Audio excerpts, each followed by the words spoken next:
ya terkait dengan dugaan tindak pidana korupsi pembangunan unit sekolah baru SD SMP Persiapan Negeri 11 di Desa Kaloa, Seram Utara, Kabupaten Maluku Tengah,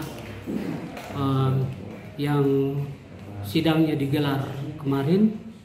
Itu di dalam fakta persidangan ada sejumlah uang senilai kurang lebih 45 juta rupiah yang mengalir ke saudara Muhammad Taher Tualeka. Nah, Muhammad Taher Tualeka ini sendiri adalah konsultan yang memiliki kedekatan dengan kepala sekolah SMP Negeri 11 itu. Nah, dalam persidangan kemarin, dalam fakta persidangan kemarin, tadi yang perempuan yang ada bicaranya sehubungan dengan itu, pada fakta persidangan kemarin itu ditemukan adanya sejumlah uang yang mengalir ke salah satu konsultan yang ada di Maluku Tengah. Nah, konsultannya itu bernama Muhammad Taher Tualeka.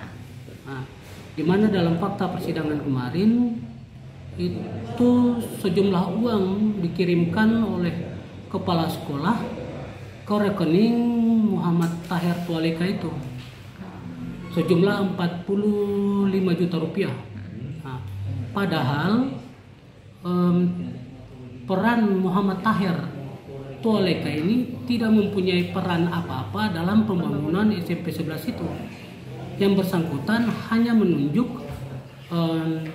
konsultan perencana dan pengawas saja untuk melaksanakan perencanaan dan pengawasan pada proyek SMP Negeri 11 itu. Dalam persidangan kemarin juga majelis hakim yang memeriksa perkara dimaksud memerintahkan kepada yang bersangkutan untuk mengembalikan kerugian negara sejumlah 45 juta rupiah. Nah, perintah itu majelis hakim sampaikan agar yang bersangkutan mengembalikan kerugian negara itu di hadapan persidangan. Sehubungan dengan itu, kami dari penasehat hukum terdakwa meminta kepada yang bersangkutan untuk mentaati perintah dari majelis hakim untuk mengembalikan kerugian negara. Jika yang bersangkutan tidak mengembalikan kerugian negara, dari penasehat hukum terdakwa meminta kepada jaksa penuntut umum atau jaksa pada Kejaksaan Negeri Masohi di Wahai untuk menetapkan yang bersangkutan sebagai tersangka baru dalam kasus tersebut. Terima kasih sudah nonton. Jangan lupa like, subscribe, dan share ya.